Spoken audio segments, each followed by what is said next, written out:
Live from downtown Lansing, you're listening to The Spartan Beat with your hosts, Corey Robinson and Justin Thin. Hey guys, welcome to another episode of The Spartan Beat.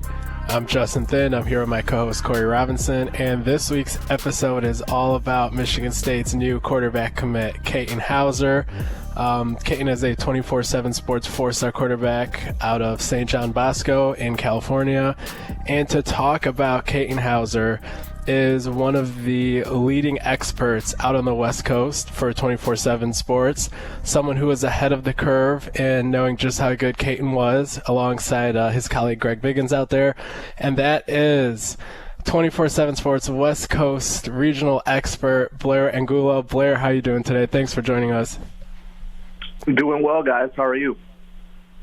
Good. Excited to talk about the hottest topic in Michigan State recruiting for sure.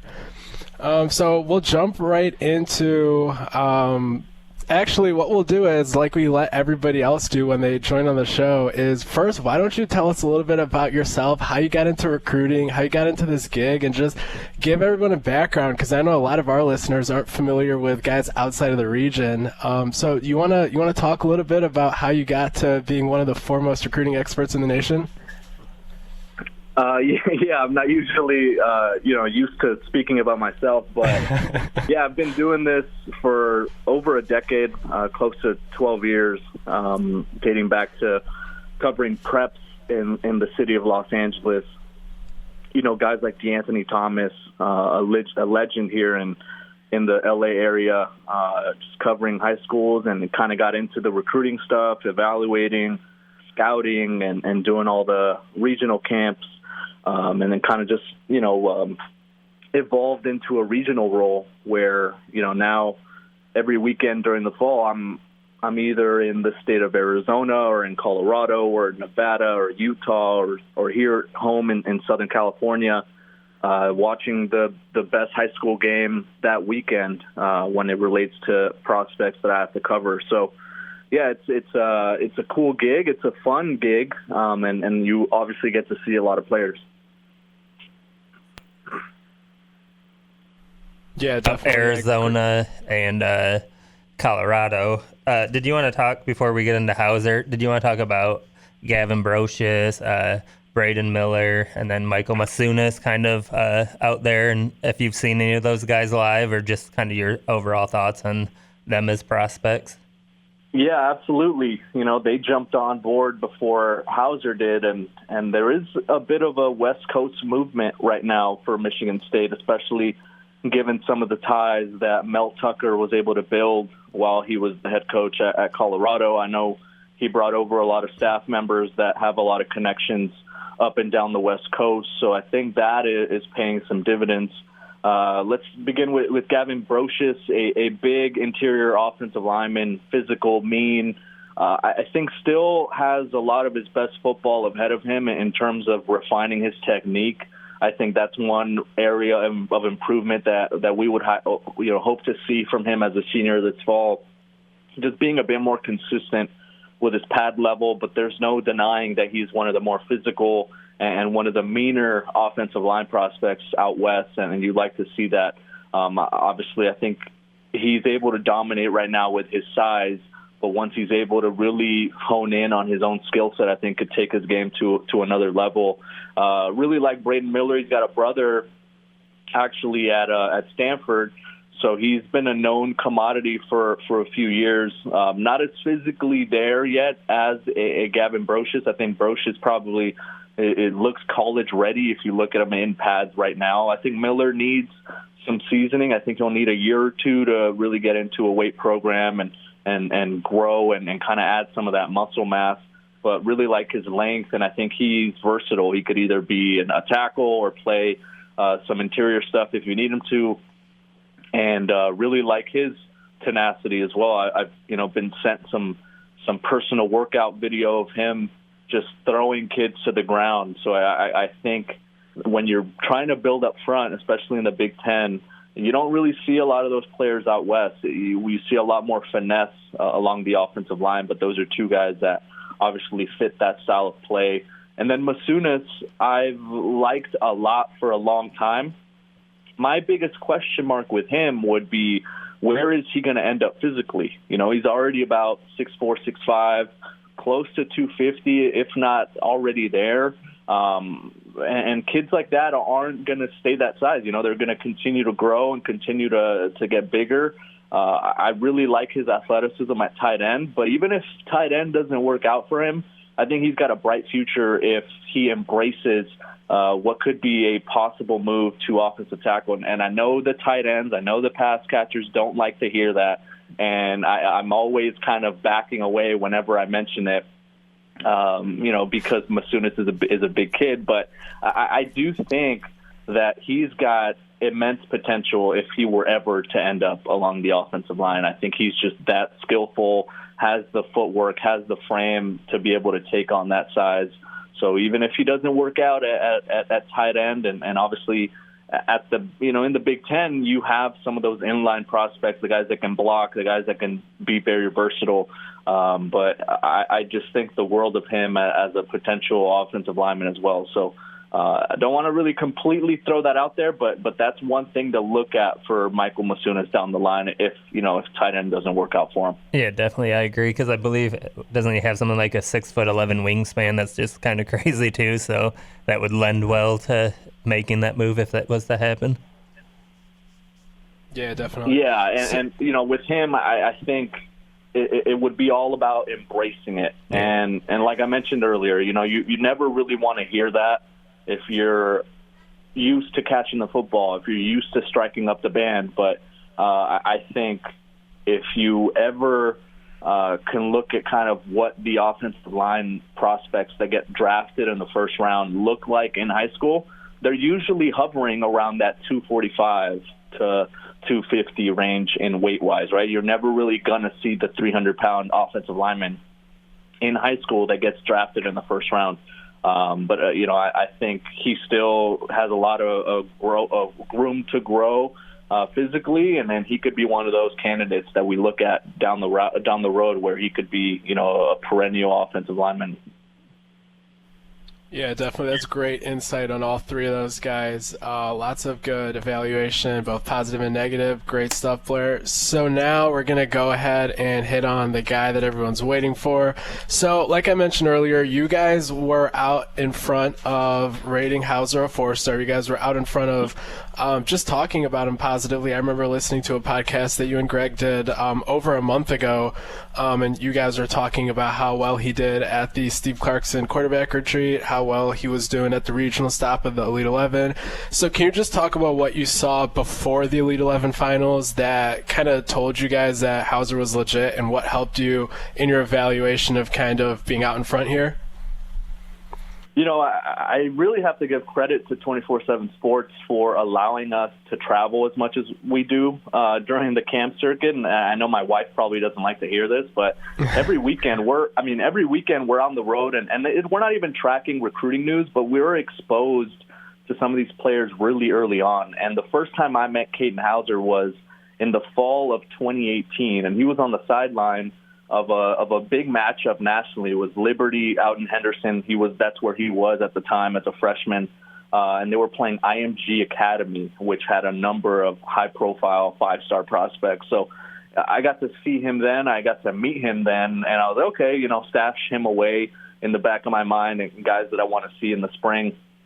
Fast forward to February of 2019, and I got to see him at a 7-on-7 tournament out in Vegas. And I went out and I was like, okay, this kid has a chance. You know, he's going into his sophomore season. He's still a freshman at the time. You can look and you can see some of the upside that he had physically. You could see the arm talent, and you know, you really get to kind of get a real temperature check of what he could be down the road 3 or 4 years from now. So that was kind of my first exposure to him. Then, you know, you get to see him every other week at either a 7-on-7 tournament or at a camp or whatever it may be. And he was always one of those players that would pop because he's young for his grade, one. And then two, the kids that he was going up against, they weren't really matching the velocity or the zip or the accuracy that he was making some throws with. So I've just been really impressed with him from the moment I saw him, and is one of those that, might not have gotten the attention early on because, he wasn't at a high-profile position or a high-profile in terms of his high school, wasn't getting as many reps as maybe he deserved at the time. But making the move over to St. John Bosco obviously was a difficult one, but I think an appropriate one for him. And had there been a season last year, had the pandemic never happened, this is a player who I think has over 24 scholarship offers by the time he hits the field as a junior. Bosco every spring has a huge barbecue where they invite over 50 college coaches, and offers upon offers are extended following that camp. It's more of a kind of a workout, a showcase. And had there been that, I feel like Houser is without a doubt one of those prospects that bursts onto the scene nationally and is nationally recognized. And obviously everything's kind of caught up to him. Now he's gotten the opportunities to really shine, and he's done so. He's been able to perform at the Elite 11 finals, earn a ticket there, and has just been really, really good. So, I like to say that we were out in front of it, but I also kind of just want to say that we did our homework. We got to see him early, and we liked him, and I think we trusted our eval, and obviously he's made us sound smarter than maybe we are. Definitely, you get a few of those guys every now and then that are maybe the lower rated, not talked about guys that you can tell are probably going to be a player, and it's always good when they can make you look better. So did you want to kind of talk about what you saw from Houser at the Elite 11, what you thought really stood out about him, and then maybe if anything even surprised you there, even though you've seen him quite a bit in person, just because you get a much longer look at him in that week setting or 4 days or whatever it is? I think the way he rebounded after an up and down and inconsistent first day where they were going through drills and really trying to refine some of the techniques and some of the footwork things that the coaches were implementing, I think he was trying to catch up to speed, and there was, I think, maybe some arm fatigue there that he was dealing with. Had just come off a 7-on-7 tournament with his high school, so that first day was a bit rough for him. He wasn't what I was used to seeing out of him, but I think he really stepped it up after that. He had the best pro day performance among all the quarterbacks the following night. And then in a 7-on-7 setting throughout the weekend was really, really impressive, showing touch, showing zip, showing an understanding of defenses. He's missing high school reps. That's one of the things that has been maybe a knock for him in his recruitment, right? Coaches haven't completely gone full in on him because he hasn't played a full time as a starter and hasn't played as much as maybe some other quarterbacks in his grade, but he was able to prove that he belongs. And I think that's one thing that surprised me about him is that, despite the fact that there are so many high-profile quarterbacks out there, right, the Ohio State commit and the Texas A&M commit and the Alabama commit and the Clemson commit, all these guys that we hear about week in and week out, and Houser was going throw for throw with them. And, despite the fact that he might not have the resume that some of these other players do on Friday nights, I think he surprised a lot of people with his performance and his ability to go out there confidently and make some big time throws. Yeah, that's great stuff. And then one of the other things was, like you were saying, a lot of these guys came in with a lot of big names, and then you see Katin Houser just go in there on the day 2 of the pro day, and not only does he finish towards the top, he had the highest score. So I know Michigan State fans were constantly refreshing the Elite 11 thread on the blue board and saying, has Blair said anything? Or just it was an energy in the Michigan State fan base that we haven't seen in a while. So I know we are appreciative of the coverage you guys had for us out there, and Michigan State fans are obviously very appreciative as well. Corey, do we have anything else for Blair? Maybe a question, but I definitely wanted to give you guys props on the West Coast. You and Greg and Huff with how you guys handled the situation with Houser and his family, just because we all kind of knew a little bit more than what we put out there. But I thought it was a good sign that we all were able to kind of just let them have the moment and not handle it the wrong way. Yeah, it's a tough situation, right? Because we're in the news business and we're in the news breaking business.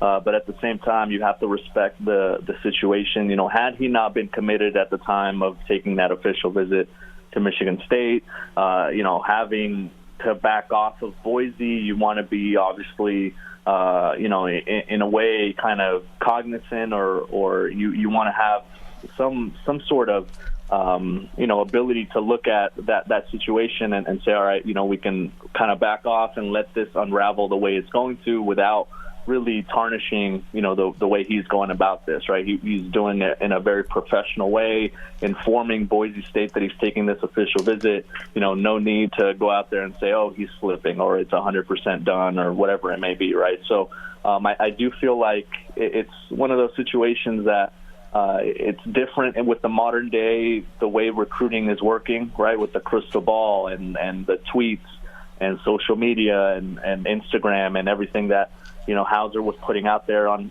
his own social media during his official visit. So I think a lot of the times we know a lot of things that we can't put out there, and I hope that fans are a bit understanding of our situation as well, not only developing some of the relationships that we build with these players, their coaches, their families, but also, trying to give fans as much info as we can share at the time. Yeah, absolutely. Thanks again, Blair, for joining us today and spending some time here, sharing the wealth of knowledge that you have. And not only do we thank you, but I'm sure our subscribers over at Spartan Tailgate do as well. Thanks again for your time. All right, guys, I appreciate it, and I will be going to Bosco soon as they ramp up for their season, so I'll make sure to stop by the message board and give all the Spartan fans, all the info that we're able to grab. Awesome. Really, really appreciate that. Thanks again, Blair. All right, guys, after this, we will be back with an interview with Katin Houser's dad, Jonny Houser. So join us again after the break. Call it a sense of purpose, a higher calling, essential to our children's future. We call it our passion at Dean Transportation. We are a family, hardworking folks who for more than 60 years have connected children to learning, schools to our communities, and you to a better career, pioneering the best in health and safety standards because it's simply what we do, because safe student transportation has always been essential.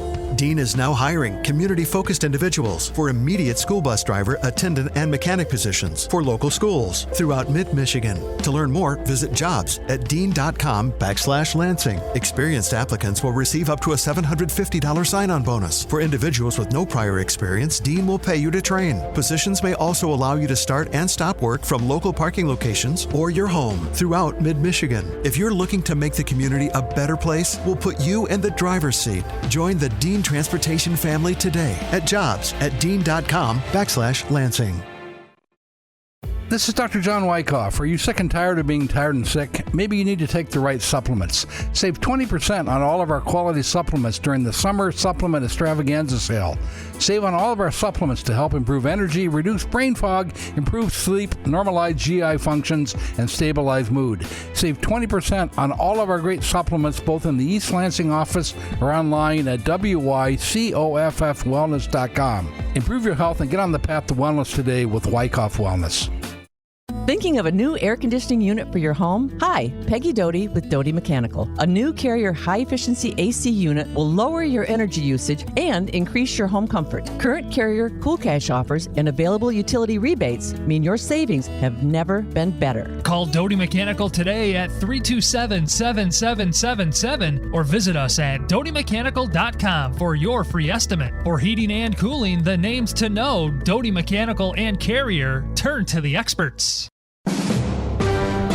NBC News Radio, I'm Brian Shook. The House Select Committee on the January 6th Capitol attack is holding its first hearing on July 27th. Chairman Benny Thompson announced they'll hear firsthand accounts of that day from members of the U.S. Capitol Police and D.C. Metropolitan Police. This comes despite the fact that 5 more Republican members have yet to be named as committee members.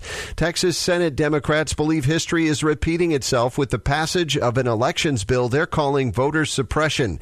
Lisa Taylor explains. Houston Senator Carol Alvarado says the measure, which bans drive-through voting and unsolicited mail-in ballot applications, is just another version of Jim Crow. So it looks like when certain people start to make progress and start to participate, the rules change, which is what we're seeing 2021. Alvarado also says Texas Republicans are breaking promises to seniors and the disabled with the bill, along with hurting minorities. President Biden says getting his infrastructure agenda passed by Congress on 2 different tracks is the only way to get it done.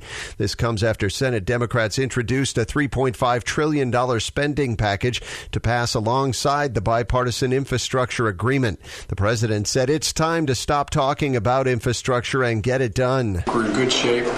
There may be some slight adjustments of the pay for it, and that's going to get down to what the Congress wants to do. While meeting with governors and mayors at the White House, Biden said U.S. infrastructure relative to the rest of the world is far behind. Inflation continues to be the dominant topic of discussion for markets. That led to a mixed day on Wall Street as the Dow rose 44 points to 34,933. The entire UC Davis baseball program in Northern California has been placed on suspension following allegations of misconduct involving the team. You're listening to the latest from NBC News Radio. The Spartan Beat. If you don't compete, you're going to stick out like a sore thumb. Spotlight Radio Network.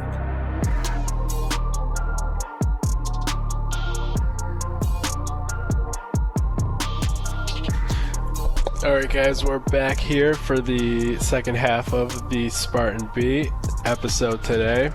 We were joined by Blair Angulo in the first half of the show, and now we are joined with someone else that is also going to give us some insight on Katin Houser, and that is his father, Jonny. Jonny, how are you doing today? Thanks for joining us and taking some time out of your day.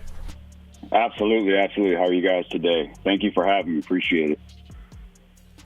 Yeah, definitely. It's great to get some firsthand insight on someone that probably knows Katin better than anybody else out there.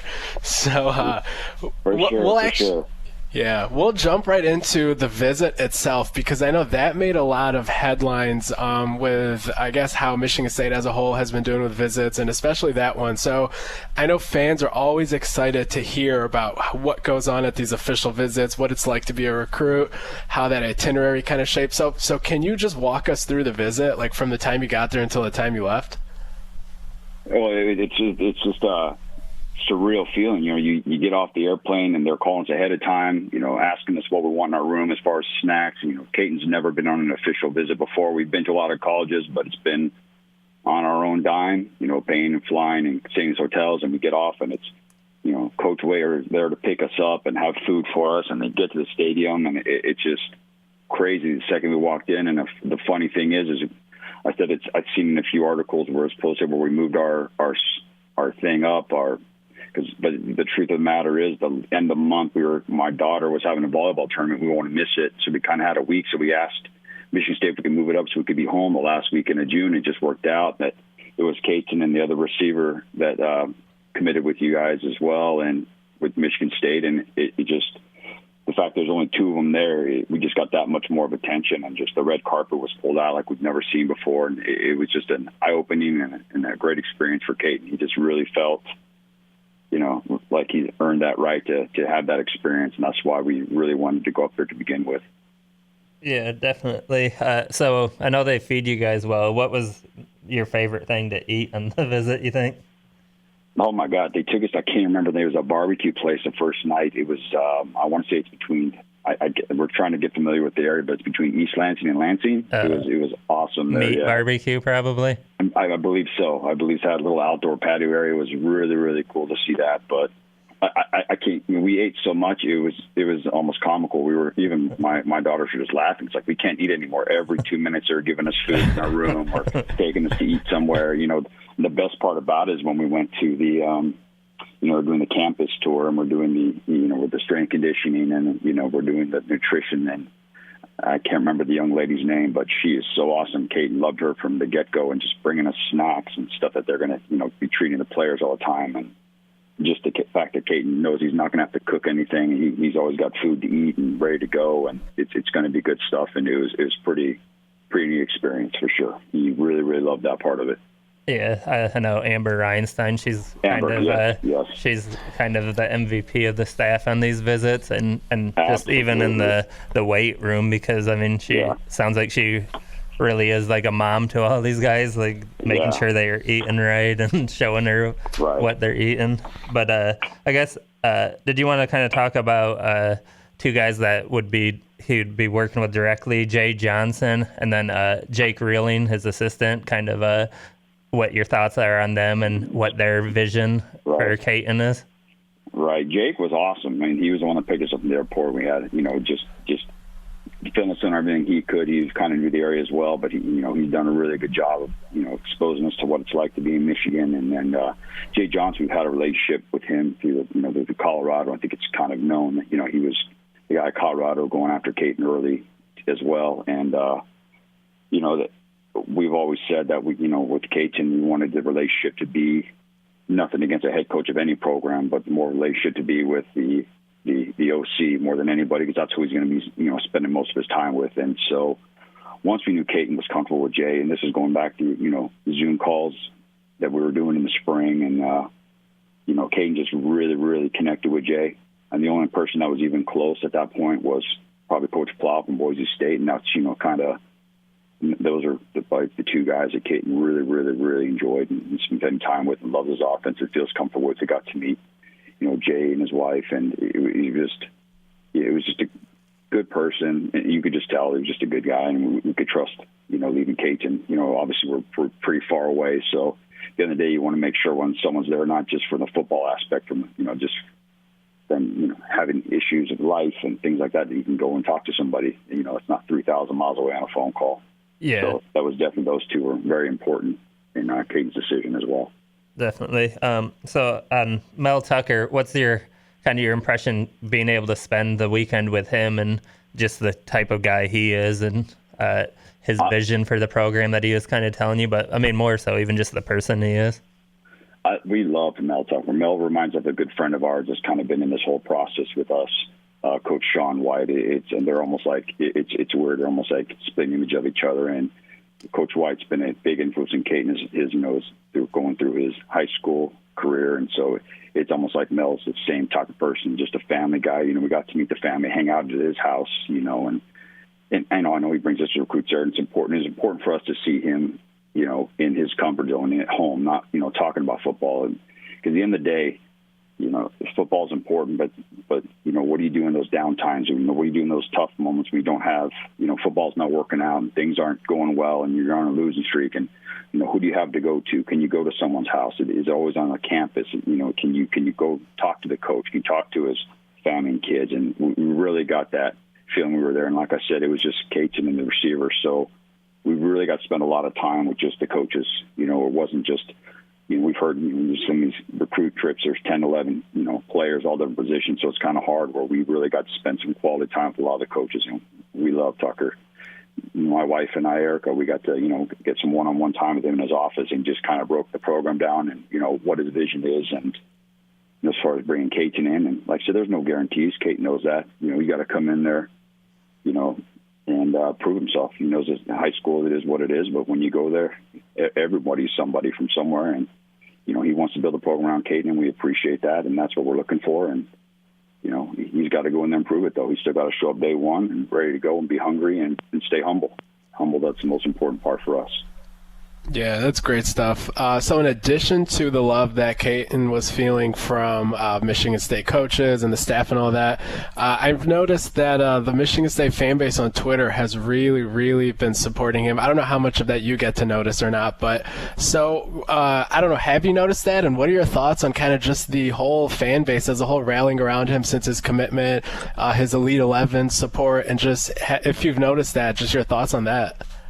It has been unbelievable. Even before, like I said, before we even made it to Michigan State, the stuff that was coming in, and we hadn't even committed to Michigan yet, and it was just state, and it was crazy the amount of, and like I said, I don't have Facebook and I don't have Twitter, I don't follow that stuff just because I'm that dad, that's doesn't want to hear all the negative stuff, and with the positive stuff, it gets to be a little overwhelming sometimes. But am I going to complain about that many people just wanting them? And you can just feel that Michigan State wants to be good again. That's the best part about it. They're dying to have a program, that's a respectful program. And I think, Coach Tucker's going to bring that to Michigan State and to East Lansing for sure. And I just think Katin it gets a little overwhelming. It's hard to keep a 17-year-old kid these days humble, but we've done our best. But it's for sure, it's a little, there's some crazy stuff out there. And we heard, I don't know, one kid started a Twitter account with Katin's name on there, and he's like, Dad, this kid's starting a Twitter account with my name as his hashtag or something like, I don't know, something. I mean, it's a little overwhelming, but we have to keep them humble. Like Katin, there's going to be times they love you, and there's going to be times when they hate you. So you have to take it all, in stride with that stuff, But it's been a great feeling. And there's nothing wrong, like, because Katin's been striving to prove that he belongs in a big program, and he wanted that, and he's got it. Now he's got to go and prove it to all these people that they were right for showing the love that they're giving them. Yeah, definitely. So, you can keep going.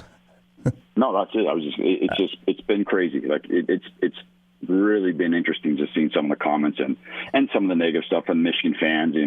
Katin's young, he doesn't understand the rivalry yet, but he'll get it. And I just laugh at some of that stuff that's already going on, and just what else can you do but laugh, right? But Michigan fans already coming in. I'm like, well, this is what you signed up for. So it's going to go both ways, but he's excited. He's excited to prove all these fans of Michigan State and Mel Tucker and prove them right that they got the right guy. That's what he's most excited about for sure. Yeah, he'll definitely. It won't take him very long to lose or not respect the Michigan fans and just the Michigan program. Sure. That rivalry will hit him real quick as soon as he gets on campus. Sure.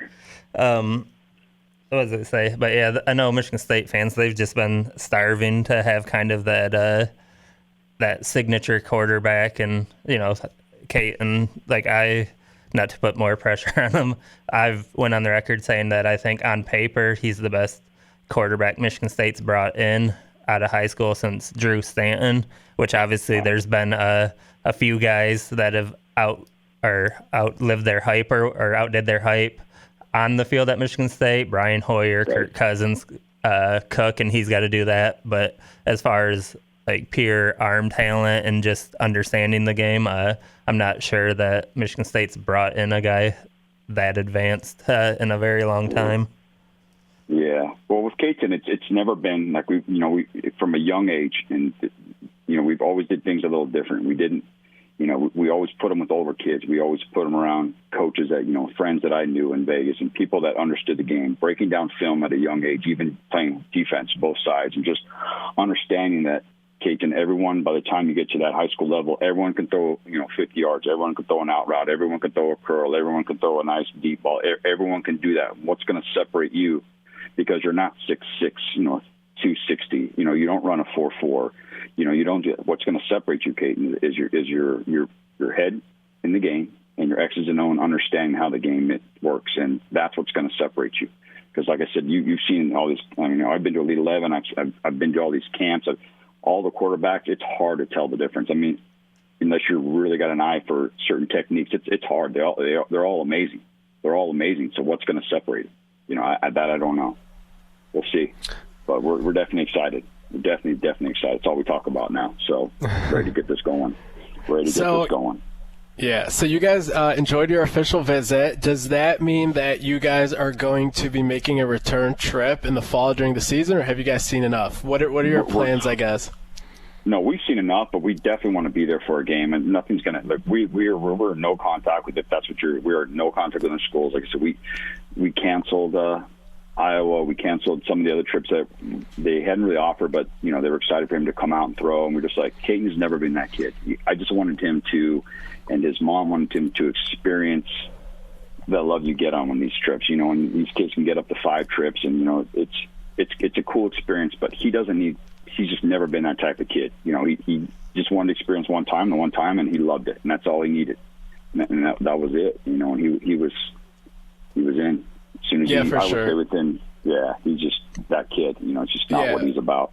We've been emphasizing to our readers and our site the entire time that it was going to take a ton to get Katin to even look at Michigan State when he was committed to Boise State, because he was not one of those guys that was just looking to go elsewhere like you see with some prospects. Like, it was definitely one of those things where Michigan State just really, really sold him, and it wasn't about him just looking around. So, I definitely get what you're saying about he's not going to be the type of kid to look around again.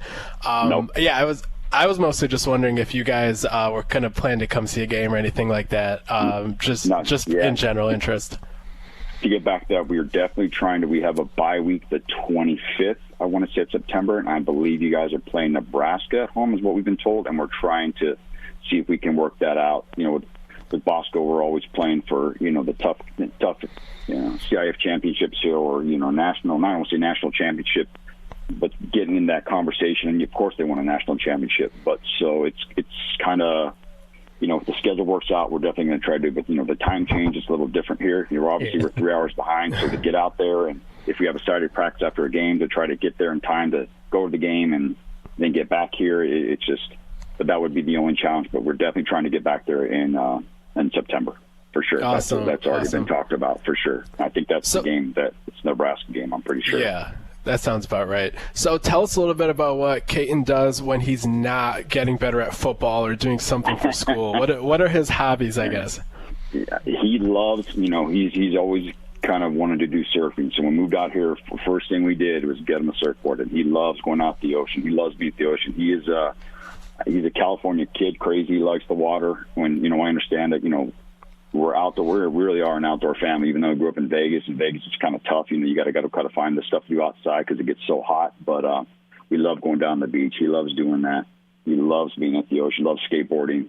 He's just, I guess I want to call it a California kid at heart. And so when we were up to Michigan, he loves fishing. So we're going to do. We talked to some of the people when we were up there in Michigan, just going, hey, where do we go? And everyone could tell about, well, you got no problem. We got lakes everywhere. On the drive, we could tell there's just water everywhere. And I think he's going to be, I think we're going to end up spending most of our summers there, not here as much, because he's going to want to stay around and do all the stuff around there and explore. Because none of us at that point, except for my wife, had been to Michigan before. So it was our first time. So, but that said, he loves doing that. We just do a lot of family stuff together. My wife and I are very big about keeping the family together. We don't miss, our daughters, their sporting events. We're always supportive of each other. And to be honest, we're pretty busy doing that. I got one daughter that plays soccer, one daughter does volleyball. So it's constant. So we're always big about everyone supporting each other in the family. And that's just how we do things.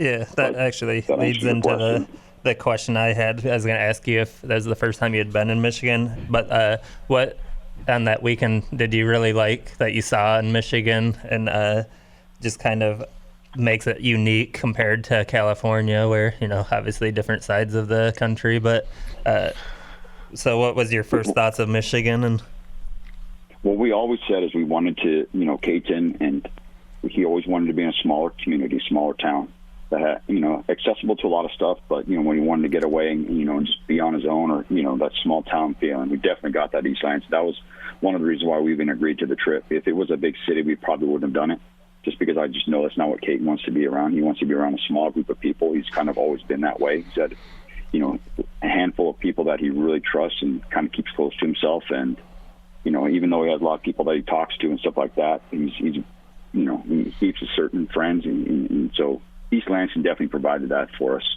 Small town mentality. It was a college town, which he loves, so he's still going to have all the excitement of being around college kids all the time, but definitely small enough to where he's just not going to get lost, and he can just do his own thing and just be happy. And that was another thing. That's why Boise was so attractive to us too, because of the small town mentality. in that culture, and that's what we love. And East Lansing was the exact same thing. Yeah, I feel that for sure. Yeah, for sure. We'll never have to get used to the winters, obviously, but we'll be fine. We'll be fine, or I should say he'll be fine. He'll figure it out. He's a tough kid, so not worried about that too much. Yeah, you actually, it's weird. Not the first year. The first year will be rough. I'm not gonna lie to him, but you actually adjust pretty quickly to it. I mean, there's a stretch in February that nobody adjusts to, except maybe people from Minnesota. But you're inside. You got the indoor facilities, and you're right close to it. So they make it bearable. But yeah, there'll be a point, maybe his sophomore year, where you guys come and visit him and you think it's cold and he's there with t-shirt and shorts on like all of us. Yeah. Well, I mean, it's like pick your poisons. You're from Vegas where in summertime you're inside all the time because it's 115 to 120 degrees, every single day. So it's not like you're doing anything different either. You're inside. So, and like you said, mostly with the facilities, that he would literally never have to step outside. He could, except to go from one building to the next. That's about it. So he can do everything inside. So he'll be fine. He's really looking forward. Katin hadn't been seen this excited in a long time, and when we got back, he was just excited. He's ready to go. He's ready to start college and get this going. He really is. Obviously, he wants to finish at Bosco and finish up. But I'm saying, as far as his future, he's ready. Like he's ready to do this. There's not going to be any. Well, as soon as he's done with high school, he's not going to be like home. So he's ready to try it and do this and just get this experience going for himself. He's excited, very excited for that. For sure. Great stuff. I know I spent the last 4 years in East Lansing, and you're definitely right about not needing to go outside much. They have a great busing system even that takes you to some classes that are far away, and then a lot of the things are very close to each other. And I know I hate the cold, and I've lived in this state for 22 years, so you'd hear me whining about it the second it dropped below 50, and I'd say it was a pretty good experience there the last 4 years. But yeah, and then, come up here in the summers and you get to see all the sand dunes and the Great Lakes and all that. I think you guys will really enjoy it for sure. Right, for sure. But, Corey, do we have anything else here for Jonny? I just had one last question. Yes, sir. On your visit, because I didn't expect maybe for you guys to flip until about the Saturday of the visit. I heard that there's a lot of positive vibes. Was there a moment that the family kind of knew, like, all right, this is the spot for us, and this is what we want to do on the visit? It's funny, when we first got there and we started trying on the uniforms, Katin fell in love with the green and white, and he likes flash too, but Katin he likes the classic, Michigan. Funny when we tried the uniform, it goes, Dad, I really like these uniforms, and in my gut I'm like, oh gosh, here we go. You know what I mean? And it's it's kid being a kid and trying stuff on, and it means something. That's just the way it is. It's the way things are done these days, and that's why they do it. But I want to say that was my first time, and then he got to hang out with some of the players and do all that stuff, and he's excited. But I really didn't know. We pretty much, Erica and I, we left it up to Katin. Like, listen, man, whatever you want to do, we don't carry the way. It's about your future, your happiness, and where you want to see yourself. Saturday night, I didn't even know. His mom didn't know.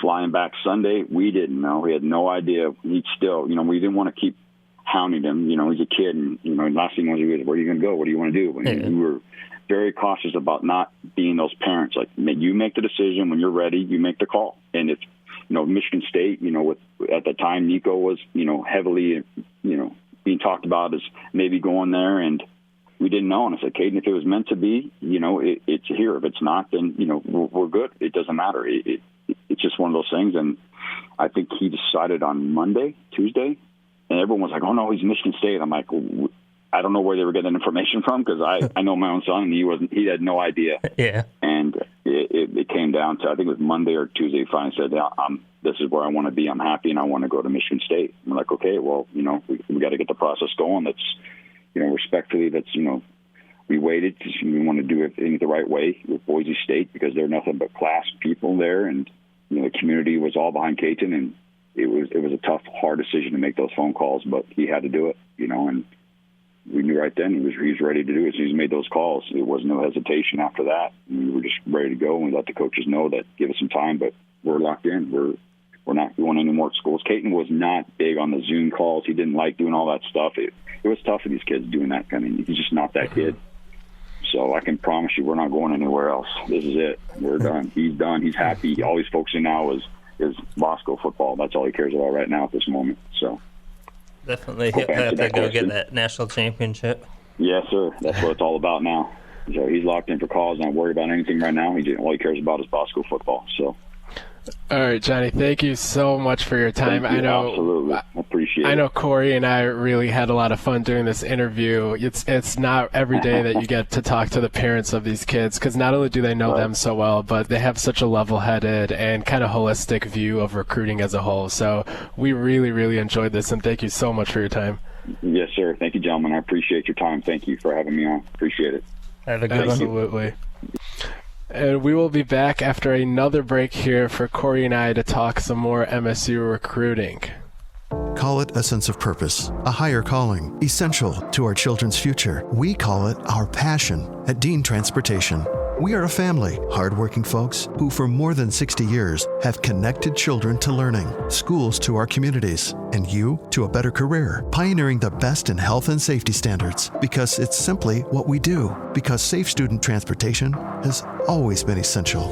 Dean is now hiring community-focused individuals for immediate school bus driver, attendant, and mechanic positions for local schools throughout mid-Michigan. To learn more, visit jobs@dean.com/Lansing. Experienced applicants will receive up to a $750 sign-on bonus. For individuals with no prior experience, Dean will pay you to train. Positions may also allow you to start and stop work from local parking locations or your home throughout mid-Michigan. If you're looking to make the community a better place, we'll put you in the driver's seat. Join the Dean Transportation family today at jobs@dean.com/Lansing.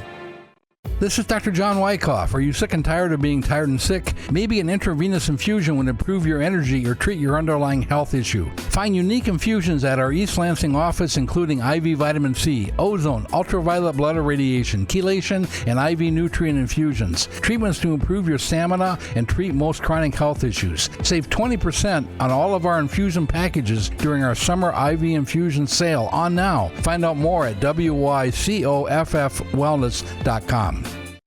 Thinking of a new air conditioning unit for your home? Hi, Peggy Doty with Doty Mechanical. A new Carrier high-efficiency AC unit will lower your energy usage and increase your home comfort. Current Carrier Cool Cash offers and available utility rebates mean your savings have never been better. Call Doty Mechanical today at 327-7777 or visit us at dotymechanical.com for your free estimate. For heating and cooling, the names to know, Doty Mechanical and Carrier, turn to the experts.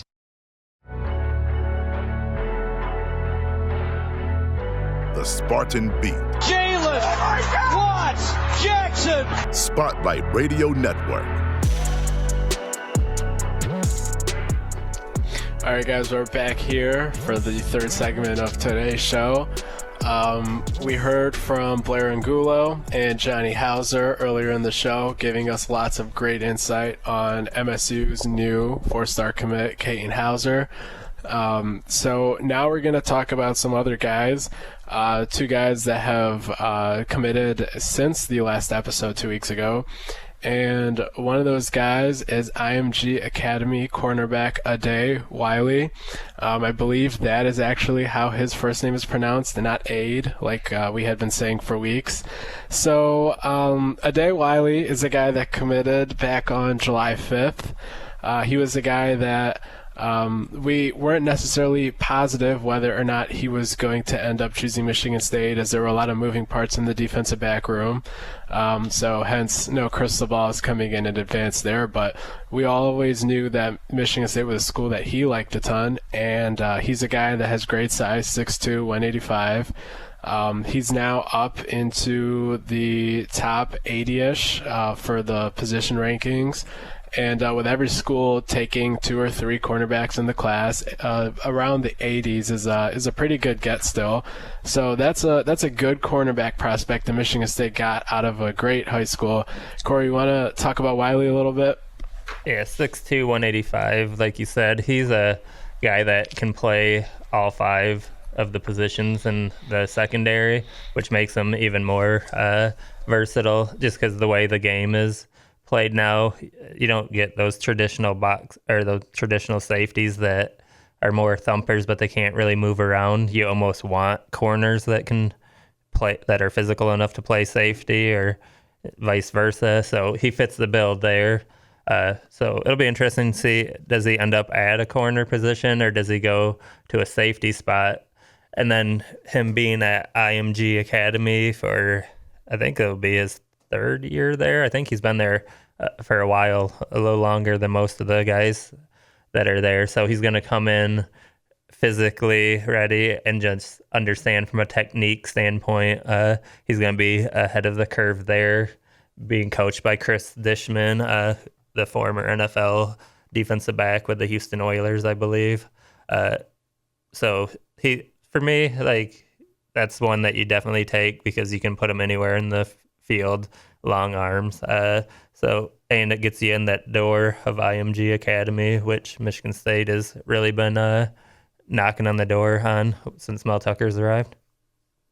Yeah, for sure. He's a guy that if you can get him right now, you definitely go ahead and do so. Like you said, he has the measurables, he has the versatility, he has the high school pedigree, and that's just a guy that seems like a guy that might not contribute as a freshman, but he seems like a guy that's solid and has all the tools, so you don't have to wait a long time for physical development there.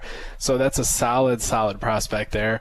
The other guy that committed in the last 2 weeks is somebody that we were expecting to commit for a while. We had some crystal balls in there, and that is a Alpharetta, Georgia tight end from Milton High School, Jack Nickel. Jack is a guy that is, I believe, a 4-star on another outlet, and he's a guy that plays at one of the highest levels of competition that you can play at in all of high school football. He's a guy that has not really benefited from the system his high school runs, as we were able to get a lot of great insight from Notre Dame insider Kevin Sinclair.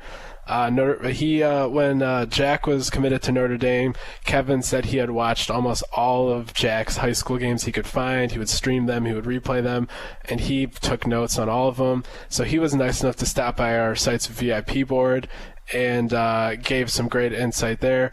He also had said, in addition to the quarterback having kind of like a one read and run kind of mentality that doesn't really integrate the tight end into the offense, he also noticed, in addition to that Jack is one of the best blockers in the nation, he said, in the 2022 class. So if you haven't gotten the chance to check that out, go ahead, go on the Shaw Lane VIP board, which is a brand new board that we have just for VIP members as part of the redesign that we did there this month, and check out the thread saying what you should know on Jack Nickel. Lots of amazing insight there from a guy that's seen all of his games. Corey, in addition to what we got from Kevin, what do you want to add on Jack? I know we've talked about him on the last 2-3 episodes, but anything else that we haven't touched on yet?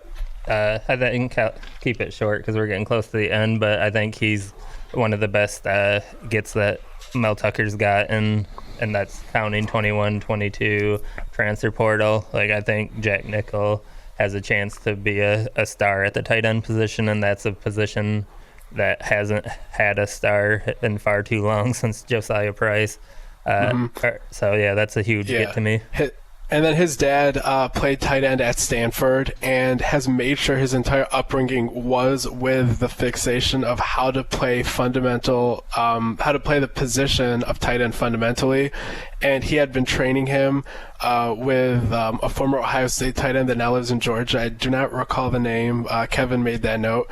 And he actually, when I talked to Paul Nickel, Jack's dad, for an article that I did, he mentioned, I raised Jack like a Clevelander, so he has that Midwest blood. And you really kind of see that in his game, and the fact that he's already such a good blocker. And I think, like you were mentioning, he can star there for a while. And part of that is because blocking is something that takes longer to teach tight ends, but he already comes in with that. So I would not be surprised to see him start. I don't want to say true freshman, but I kind of want to say true freshman. We can say second year on campus, but this is a guy that he's equipped to contribute right away, I would say. Yeah, I definitely agree with that. He's going to come in physically ready to play and mentally ready to play. Been trained for it. So yeah, he definitely, whether he starts or not, he will definitely play a lot as a true freshman as long as he's healthy.